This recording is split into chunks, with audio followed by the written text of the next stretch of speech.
If anything comes up in this show that you need help with right away, signposting to support is available via our website, anyamedia.net/Lively Minds. Hello, my name is Ellie. And my name is Will. You are listening to Lively Minds, the podcast about mental health challenges that go beyond the ebb and flow of the everyday. The podcast that is less about how we deal with our mental health and more about how we understand it in the first place. In today's show, we will be meeting Vici Wreford-Sinnott. Vici is a disabled writer and director for stage and screen, an advocate for cultural equity for disabled people, and founder of disabled-led production company Little Cog. With nearly 3 decades of dedicated work, she crafts innovative narratives featuring disabled protagonists to challenge societal misconceptions and myths. Today, we will be chatting with Vici to get her take on how disabled identity relates to mental health, what it means in terms of our understanding of the challenges we face, as well as the activism we can take part in to bring about positive change. We will be talking a lot about the social model of disability and how it connects with mental health. Whilst the social model values the importance of receiving good quality healthcare, it challenges the idea that people are disabled by their impairments. Instead, it asserts that societal barriers such as prejudice, exclusion and lack of access are the true causes of disability. If you want to dig deeper into the origins of the social model of disability, check out our conversation with Professor Tom Shakespeare in episode 13. Welcome to the show, Vici. It's great to have you here. Oh, it's an absolute pleasure. Thank you for inviting me. So, Vici, I was listening to you on the brilliant Disability and podcast, which I thoroughly recommend our listeners check out. And there was something that you said that really spoke to me. And I'm going to play the clip. Because I wasn't born as a disabled person, although in terms of mental health, you could argue that I just wasn't aware of it until me teens, really. I didn't know I was different in that way until me teens. But I also didn't know that mental health fitted under the disability umbrella at that time, because nobody's telling you. Do you know, even now, people ask, do I fit under that umbrella or not? Am I allowed to join this club or not? That was a clip from the Disability and podcast, and I'll put a link to it in the show notes. So to begin with, I would love it if you could expand a little bit more on what you mean by this. I suppose there's a couple of things going on in that comment, and the first of which is that I hadn't come to any kind of identification with necessarily mental health or disability. I was in my teens and I had no context for the things that I thought were just quirky and sometimes incredibly sad and challenging about me. So, you know, I grew up in a time when we didn't talk a lot about it in mental health terms. But then the other thing is that once I was more knowledgeable, not in an academic sense or in a medical sense, but just in terms of what was going on with me, I think I also didn't know that it fitted under the disability umbrella. So I didn't know where I fitted. And at that time, I had not been introduced to the social model of disability, which was a fundamental and pivotal turning point in both my life and the decisions I've taken around activism, but also just my understanding of my place in the world.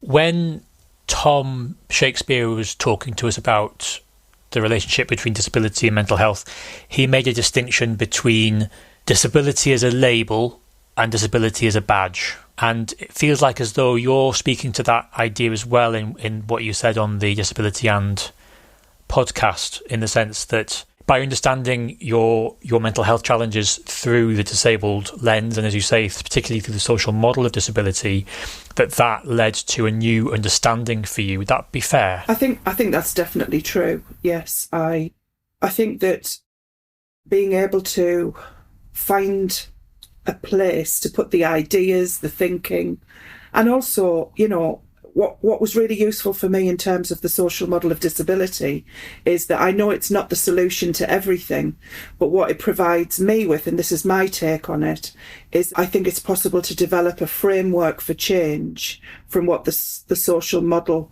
presents us with. It's a very different way of thinking than, for example, the medical model, which is where so many different conditions are positioned. It's about a clinical diagnosis. It's about the things a person can't do.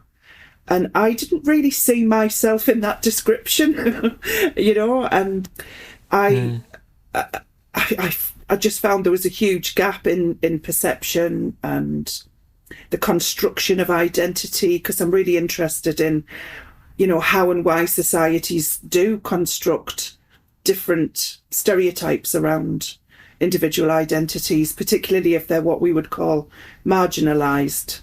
It's not a brilliant word, but, people who don't fit dominant norms. And so I think that initially my mental health, I didn't even think of it in terms of like a health condition as such. Mm-hmm. Yes, it had a really significant impact on my life. But as I was realising that it was a mental health condition, I also discovered the social model of disability, which meant that I didn't look to blame myself, and I didn't look to necessarily the medical profession initially for help. And that might make me unusual, I've got no idea, but I don't and never have had a lot of faith in the medical profession. And I do think that psychiatry remains in its infancy. I think it's guesswork a lot of the time. That's not to diminish the years that people put into their studies in that area, but I really feel uneasy with psychiatry trying to be definitive about something that I genuinely don't think it fully understands yet. And so I think I might have possibly gone off on a few tangents there, but I think that they're all strands that have an impact on how I perceive mental health, my mental health, and how I perceive it in the context of discrimination, societal attitudes and stigma, and therefore how we make change happen as a result of that. And so for me, it's never been uncomfortable to put mental health under the social model umbrella. That's always felt like a completely natural place to be. And I know not everybody thinks in that way, and not everybody, has that experience. It is complicated, I think, probably why I do that, and why perhaps other people don't see that affinity. I think a lot of that is to do with stigma around both mental health and particularly the word disability. I think it's that there's such negative connotations still societally if you are not lucky enough to have been supported through a process of acceptance, a process of education, whereby the stigma can be picked apart. We can unpick why societies have particular impressions and expressions of negativity around mental health and disability. And I think they're inextricably linked. Once you started understanding your mental health challenges through the social model of disability, what did that, on a practical basis, mean in terms of how it changed things for you? I think understanding that, first of all, a clinical diagnosis is not a deficit. It doesn't mean that you are a deficit model of a human being. For me, that's part of being a human being. And all of us at some time in our lives will probably have a diagnosis of or a condition develop. 70% of us are going to become disabled as we age. It's a natural part of life. And so I think I've been lucky enough to view it in that way. And in terms of how it changed things for me, I didn't need to keep it a secret anymore. It meant I could speak to other people about it. It wasn't just quirky, desperate sadness that had no explanation. And it wasn't all sadness. Some of it is just complete celebratory madness, as well. And I've learned to embrace those parts of me, But in terms of how it changed things under the social model, I realised that I didn't necessarily need to be cured although it would be really nice not to continually experience the worst parts of a mental health condition. But also that when I talked about the social model having a framework within which we could have understanding or bring about change, it genuinely for me that opened my mind and the possibilities of the support that needed to be in place. So rather than that medical model world where, oh, she's this, she can't do that and she can't do that. Well, hang on a minute, let's look at what we can do in a much more accessible framework to make the world work for Vicky or for other people with mental health conditions. And I don't see, obviously symptomatically mental health is different to other conditions, but actually I see the access requirements that need to be met as being on a par with any other condition, whether that's a physical condition, whether it's a sensory condition. And so that just helped me. And I don't know if that's because I'm naive. I don't know if that's because it's a very simplistic way to, perceive the social model, but it has worked for me. It doesn't mean that it's cured my mental health problem, and that's not what it's there for. I have to wrestle with the appalling services that exist, and but actually the social model could do something about that. Was the whole medical profession open to a different perspective on individual health? Let's go to a short break and we'll be right back. If you're listening to this show on a podcast app, could you do us a favour? Could you pause the episode and see whether you can leave us a rating or a review? Could you tell just 1 or 2 friends about our show? It really helps others to discover us. One of the things I mentioned in the podcast with Professor Tom Shakespeare was that when I talk about myself and in terms of disabled identity, I talk about how I have mental health problems. I struggle to identify, I guess, with the social model of disability, in part because I don't really think that there are barriers that are put in my way. And I think the part of the reason for that is because I'm relatively privileged. The things that I need put in place to manage my mental health are things that I have a lot of autonomy and self-agency to be able to put into place. I am managing my mental health on a daily basis, but I'm very lucky in that I have the autonomy to be able to do that, and that actually there could be somebody else in the world who has exactly the same diagnoses as I do, but who absolutely is disabled through the social model because they don't have the agency and the autonomy to be able to put any kind of self-care in place, which I am able to. I'm a senior co-founder of the organisation that I'm part of, and so I've got that autonomy. But if somebody has a boss who doesn't understand, for example, and they've got exactly the same conditions that I have, I could imagine that becoming an absolute nightmare for them. And absolutely, there'd be barriers being put in the way by their employer, which would stop them from being able to live a fulfilled life. That really strikes a chord with me in a number of different ways. And I think that sometimes if we're in a position to develop our own agency, then we do. Historically, within the disability arts movement, for example, or the disability rights movement, we've set up our own environments that are accessible.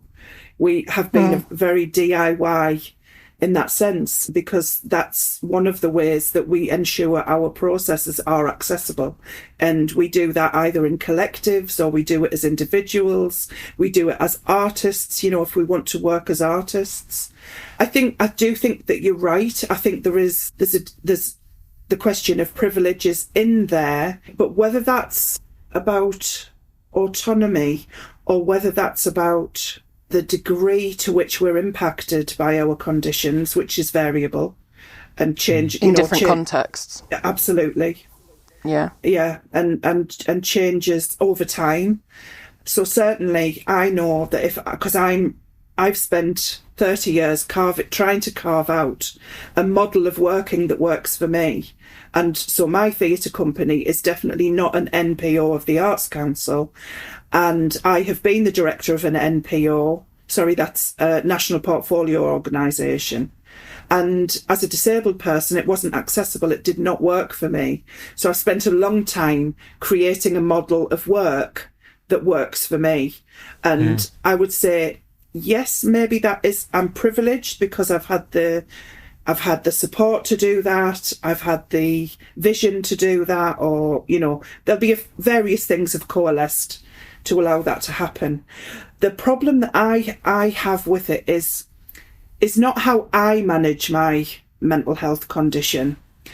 And this is for disability, and whether mental health fits under the disability umbrella and the social model, and neurodivergence as well, is the discriminatory factor. So this is the external thing that is out of our control. We can give ourselves agency within a certain sphere, but I do think that our power of influence will reach a glass ceiling at some point that is to do with discrimination and the underestimation of disabled people or people with mental health conditions or neurodivergent people. So the common one of the most common factors around the term disability for me is that we are discriminated against because of our conditions, and the fact that whatever our condition is or whatever the diagnosis is, that isn't perceived as fitting into the norm of what a human being is, which is so preposterous. Going back to my original point about it's just a natural part of life.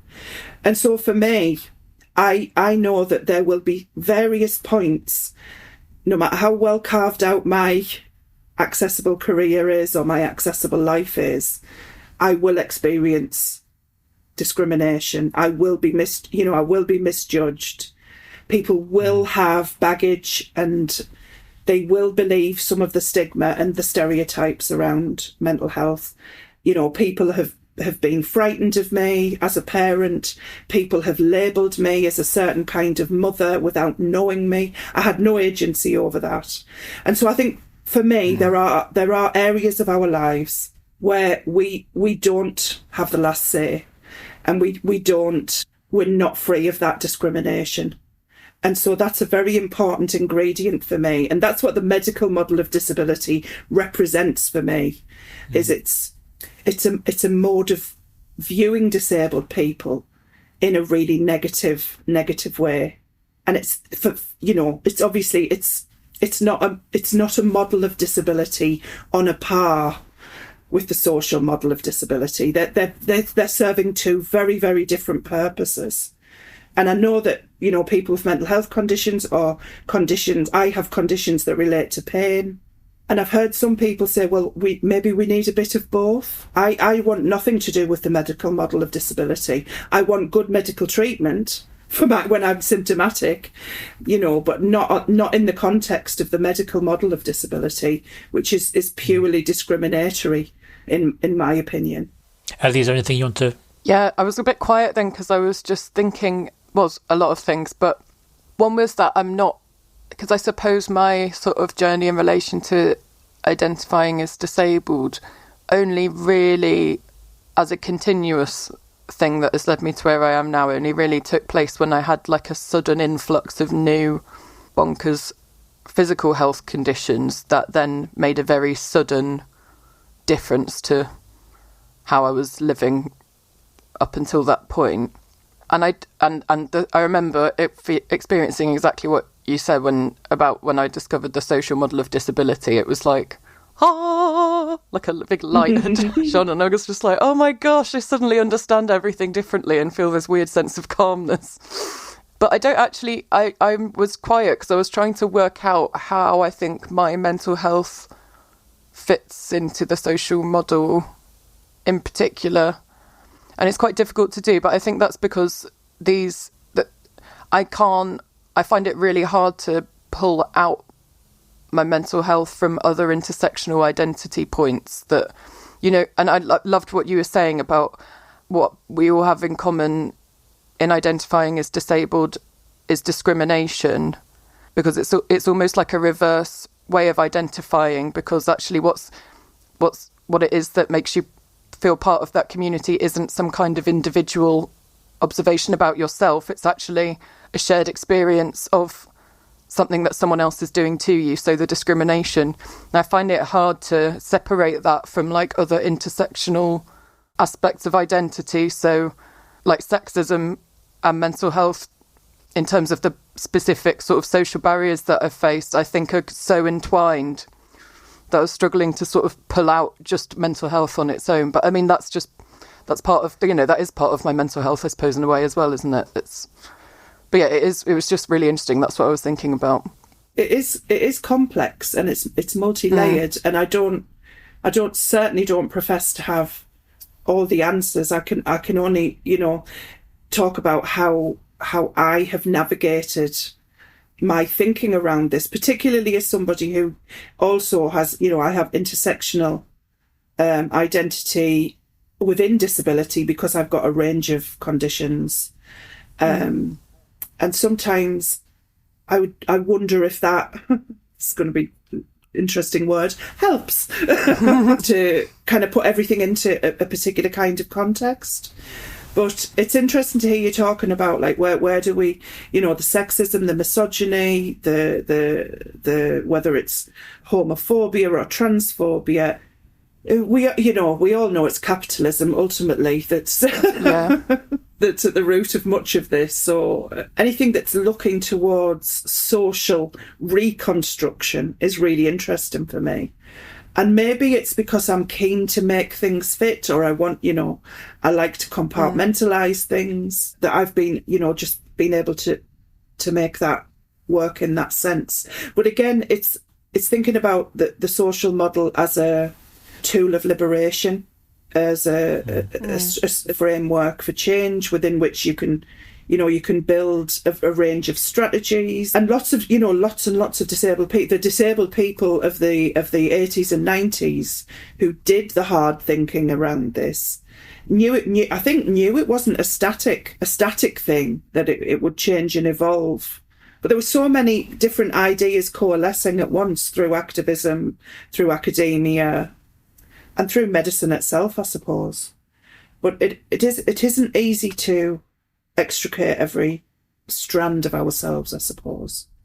The environment that we live in, the culture and the society that we live in, is overwhelmingly ableist.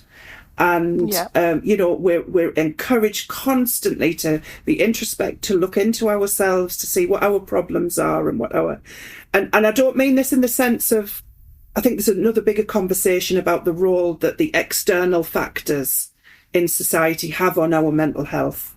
And I do think that's a really important conversation, whether they're part of the cause and I don't think it's just our mind and brain. I think our body, the complexity of our intersectionality is woven into that. I think we have internalised, we can't avoid it, the stigma that's there around disability. And we're all on a different journey, we're all on a different path.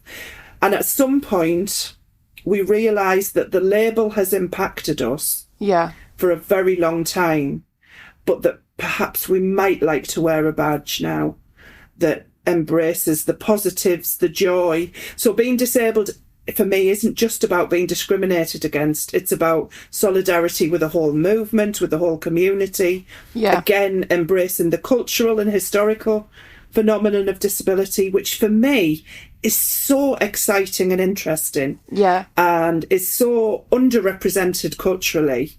But if we did have bigger stages or galleries or whatever, the rest of the country would be excited by that as well. Yeah. And we'd be able to, going to shift some of the stigma. But it's hard not to hold that inside ourselves.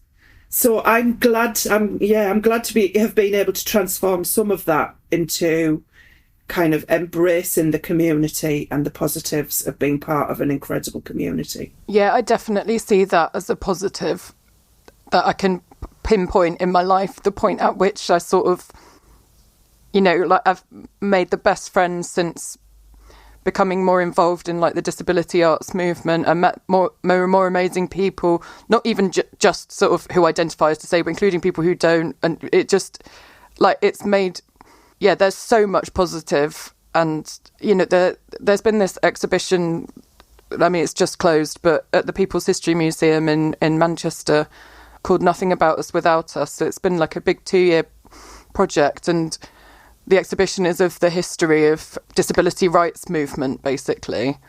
And there's been a fantastic programme of events alongside it.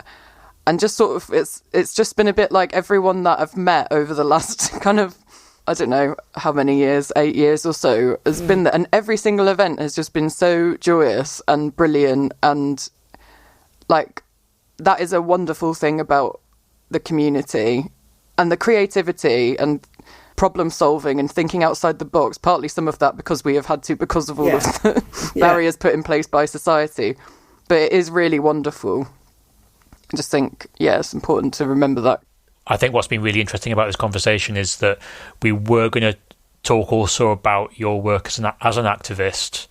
We're going to now delay that until another podcast where we can really go into depth on that. But what's been really interesting about this conversation is that, in a sense, what we've been talking about is that in order for us to be able to become activists and to support change for disabled people, for people with mental health challenges, we have to first of all be able to frame our own experiences within ourselves. We have to first of all come to terms with our own identity, with the way that we understand our own challenges that we've been through. Absolutely. I think it's important that we think about, you know, where we position ourselves. A lot of the time we just naturally beat ourselves up because we've been taught to do that, unfortunately. And there's so much more that we need. You know, there is no support out there in terms of accepting our own identities, or where we might sit. I could not have become a politicised activist until I had satisfied where I fitted in the world. And also that I experienced the relief that it's not about blame, it's not about deficit, that actually there's another way of looking at this completely. And that other way of looking at things is not freely available to people. No. We don't get a handbook when we become a disabled person, and we certainly don't get educated about it in school. Quite the opposite, you know. So I think there's a lot of, and I think that's why the disability movement, the disability communities actually come together, is because we see that there's something in shared experiences and solidarity. Great for me to share. Thank you so much. Thank you. Thanks so much, everyone, for listening. Please do tune in again in 2 weeks for another episode of Lively Minds, the mental health podcast. Please note that this show does not constitute medical advice and is not a replacement for seeking professional help. You can find signposting to support on our website, anyamedia.net/Lively Minds. Make sure you keep up to date with our shows by subscribing wherever you get your podcasts. Take care and bye for now. Bye.